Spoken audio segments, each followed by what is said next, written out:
Highs நான் ஜெசோனா. தமிழக வெற்றிக் கழகத்தோட 2ஆம் ஆண்டு தொடக்க விழா இன்று பிரம்மாண்டமாக மாமல்லபுரத்துல வச்சு நடைபெற்றது.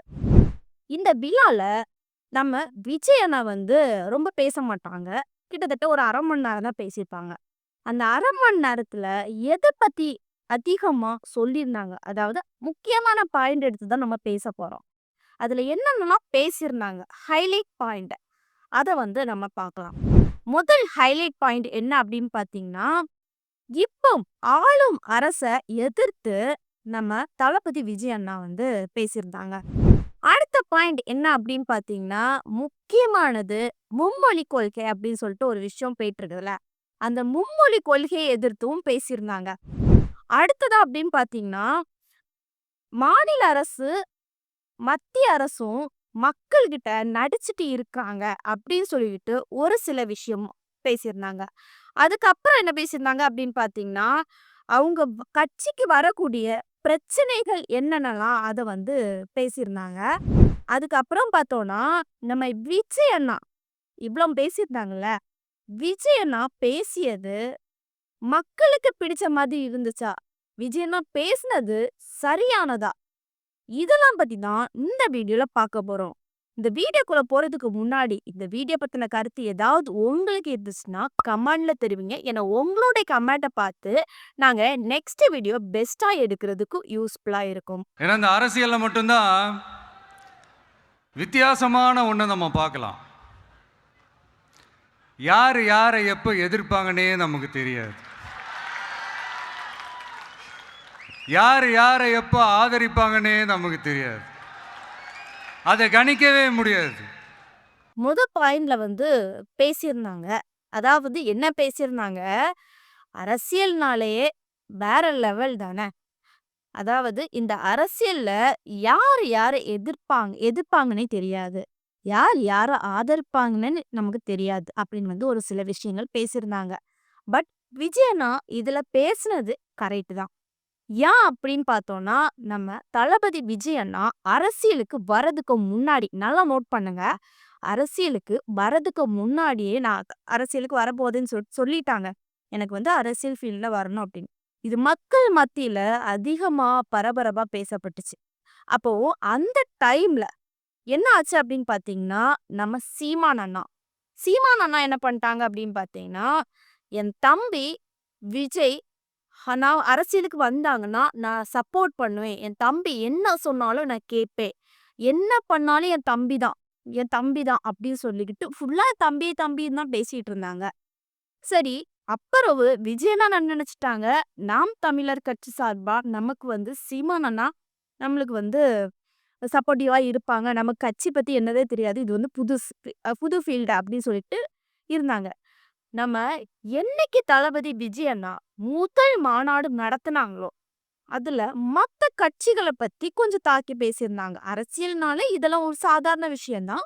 அப்படி பேசும்போது இத பாயிண்டா வச்சு நம்ம சீமான் அண்ணா என்ன பண்ணிட்டாங்க அப்படின்னு பார்த்தீங்கன்னா, நம்ம தளபதி விஜய் அண்ணாவ எதிர்த்து பேச ஆரம்பிச்சுட்டாங்க. ஒரு மாரி "what bro? It's very wrong bro" இந்த மாதிரிலாம் அதிகமா பேச ஆரம்பிச்சுட்டாங்க. சரியா? இப்படி இருந்ததுக்கு அப்புறமுமே, இவ்ளோ பிரச்சனை போனதுக்கு அப்புறமே நம்ம தளபதி விஜய் அண்ணா என்ன பண்ணாங்கன்னா, சீமான் அண்ணாக்கு பர்த்டே விஷ் பண்ணாங்க. ஸோ, இந்த பர்த்டே விஷ் பண்ணது கூட நம்ம என்ன பண்ணாங்கன்னா, இத பதிலுக்கு ஒண்ணுமே சொல்லாம நம்ம சீமான் அண்ணா என்ன பண்ணிட்டாங்கன்னா, மீடியால ஒரு மாதிரி அவங்கள கலாய்க்கிறது மாதிரி அப்படியே பேச ஆரம்பிச்சுட்டாங்க. அதுதான் இந்த பாயிண்ட்ல சொல்லியிருக்கிறாங்க. அடுத்ததாட்டு என்ன அப்படின்னு பார்த்தீங்கன்னா, திருமாவளர் ஐயா அவர்கள். அவர பத்தி நல்லா கேள்விப்பட்டிருப்பீங்க. அதாவது நம்ம தளபதி விஜய் அண்ணா அரசியல் புதுசுனால யாருனாலும் சப்போர்ட்டிவ்க்கு துணையா நிக்கிறதுக்கு ஆள் வேணும். அப்ப என்ன நெனச்சாங்கன்னா, ஓரளவுக்கு திருமாவளர் ஐயா அவர்கள் ஓரளவுக்கு பேசுவாங்க. பேசும்போது அம்பேத்கர் புத்தக வெளியீட்டு விழால கூப்பிட்டுருந்தாங்க. அப்போ அந்த ஐயா வருவாரு அப்படின்னு நெனச்சாங்க.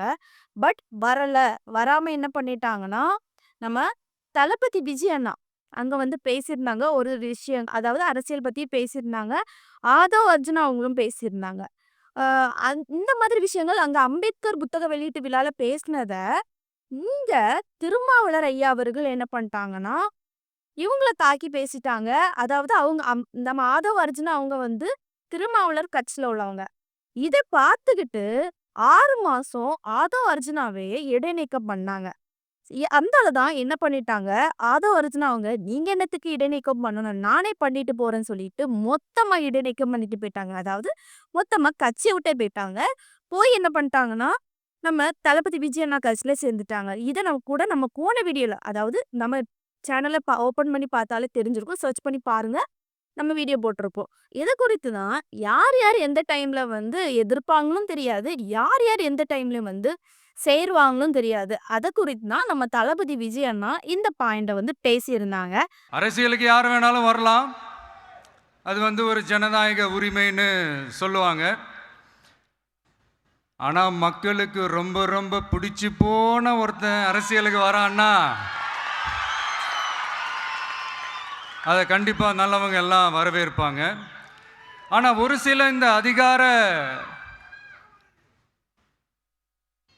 இல்ல அது வேணாம். ஒரு சில பேருக்கு மட்டும் கொஞ்சம் எரிச்சல் வரத்தானே செய்யும். அது இருக்கும் தானே.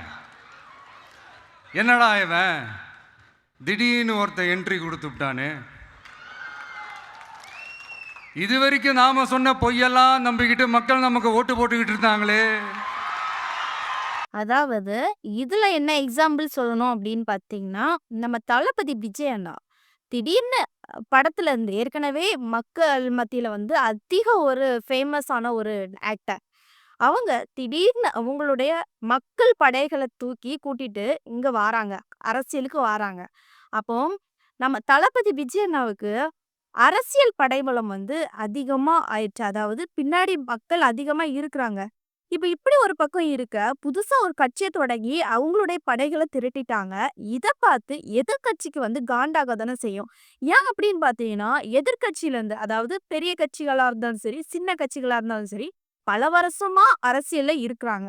அப்படி இருக்கும்போது, அவங்க என்ன நினைப்பாங்க, ஒவ்வொரு எலக்ஷன் வரும்போது, நம்ம இந்த எலக்ஷன்ல ஜெயிக்க மாட்டோமா? இல்லன்னா எதிர்க்கட்சியாவது வரமாட்டோமா? இப்படின்னா அவங்களுடைய திங்கிங் இருக்கும். அது மட்டும் இல்லாம அவங்களுடைய இந்த செயலாளர், பொருளாளர் இந்த மாதிரிலாம் ஒவ்வொரு பிளேஸஸ்ல வந்து நியமிக்கலாம். அந்த மாதிரிலாம் ஒரு பிளானிங் இருக்கும். ஆனா, இவுங்க ஒரு காண்டாகுறது என்ன காரணம் அப்படின்னு பார்த்தீங்கன்னா, நம்ம இத்தன வருஷமா இந்த அரசியல்ல இருக்கிறோம். திடீர்னு எங்கேருந்தோ ஒருத்தன் வந்தான். வந்துகிட்டு நான் அரசியல் பண்ண போறேன். இவ்ளோ படைபலம் இருக்கு. திடீர்னு 2020ல 26ல வந்து சிஎம் ஆயிட்டேன் அப்படின்னு சொல்லும்போது, இல்லன்னா எதிர்க்கட்சி ஆயிட்டான் அப்படின்னு சொல்லும்போது, எல்லாத்துக்குமே காண்டாக தானே செய்யும். இத பத்தி தான் நம்ம தளபதி விஜய் அண்ணாவும் ஒரு பாயிண்ட்ட வந்து முன் வச்சிருக்கிறாங்க. அடுத்ததா வந்து தளபதி விஜய் அண்ணா என்ன சொல்லியிருக்காங்க அடுத்த பாயிண்ட் அப்படின்னு பார்த்தோம்னா, இப்போ புதுசா ஒரு பிரச்சனை ஒன்று கிளப்பி விட்டுட்டு இருக்கிறாங்க. மும்மொழி கொள்கை. இதை வந்து இங்க செயல்படுத்தலைன்னா, இந்த கல்விக்கான நிதியை வந்து நம்மளுடைய மாநில அரசுக்கு கொடுக்க மாட்டாங்களாம். இந்த எல்கேஜி யூகேஜி பசங்க சண்டை போட்டுப்பாங்க தெரியுமா? அந்த மாதிரி கொடுக்க வேண்டியது அவங்களோட கடமை. இங்க இவங்க வாங்க வேண்டியது இவங்களுடைய உரிமை. ஆனா இவங்க 2 பேரும் இங்க எவ்வளவு சீரியஸா ஒரு பிரச்சனை ஓடிட்டு இருக்கு. இவங்க 2 பேரும் அதாங்க நம்ம பாசிசமும் நம்ம பாயாசமும். அதான் நம்ம அரசியல் இனிமையும் கொள்கை இனிமையும். 2 பேரும் என்ன பண்ணுறாங்கன்னா, 2 பேரும் பேசி வச்சுக்கிட்டு இந்த செட்டிங்லாம் பண்ணி வச்சுக்கிட்டு மாற்றி மாற்றி சோஷியல் மீடியாவில் ஹேஷ்டாக் போட்டு விளையாட்டுருக்குறாங்க.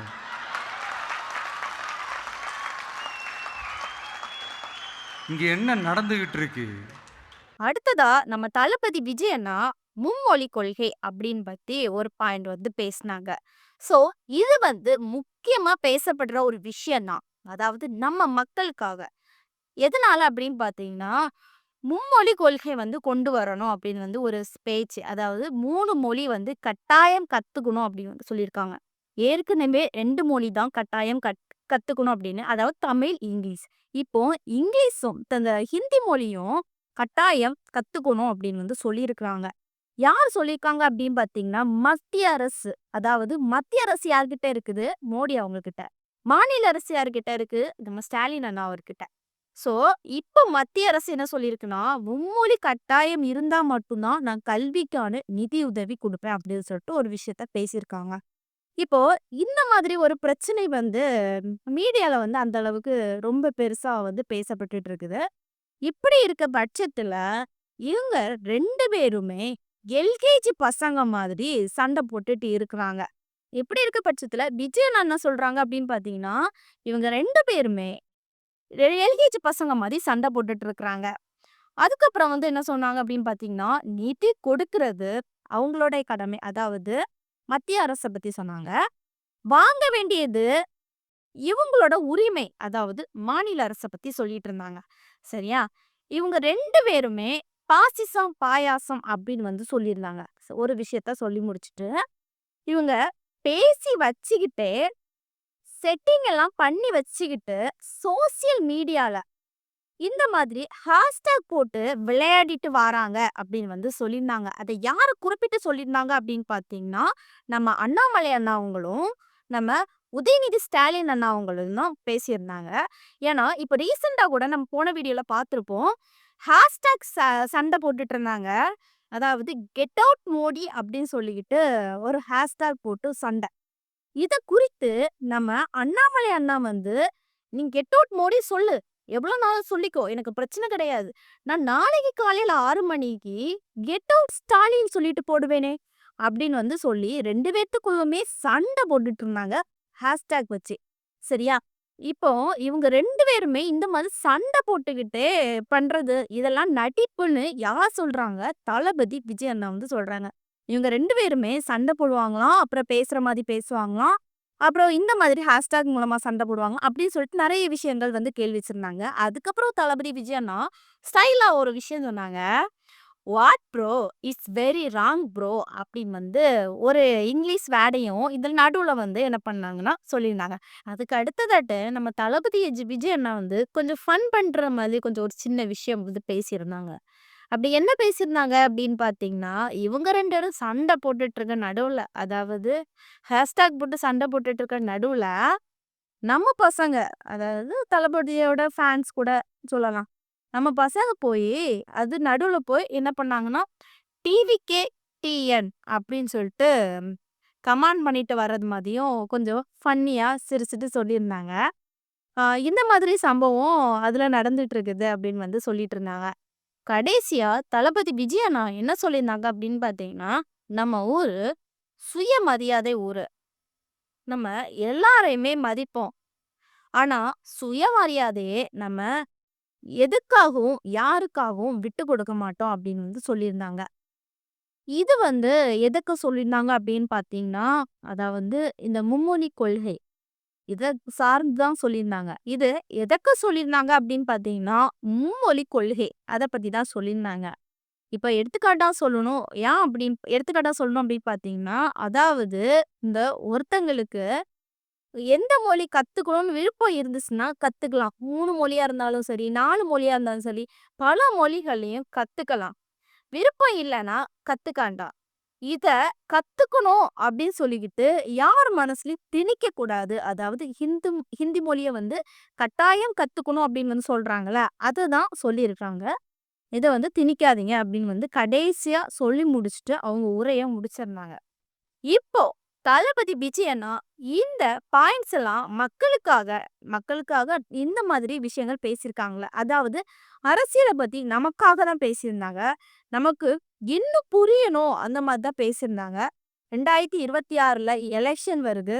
அதுலயும் ஜெயிக்கிறது மாதிரி ஒரு சில விஷயங்களும் பேசியிருந்தாங்க. இப்போ தளபதி விஜய் அண்ணா பேசுனது வந்து என்ன பொறுத்தவரைக்கும் நான் சரின்னு தான் சொல்லுவேன். ஏன்னா அவங்களுடைய பேசின பாயிண்ட் எல்லாமே பர்ஃபெக்ட்டா கரெக்ட்டா இருந்துச்சு. இப்போ தளபதி விஜய் அண்ணா பேசினது உங்கள பொறுத்தவரைக்கும் சரியா, தவறான்னு கமெண்ட்ல தெரிவிங்க. நெக்ஸ்ட் ஒரு இன்ட்ரெஸ்டான வீடியோல வந்து சந்திக்கிறேன். பாய்.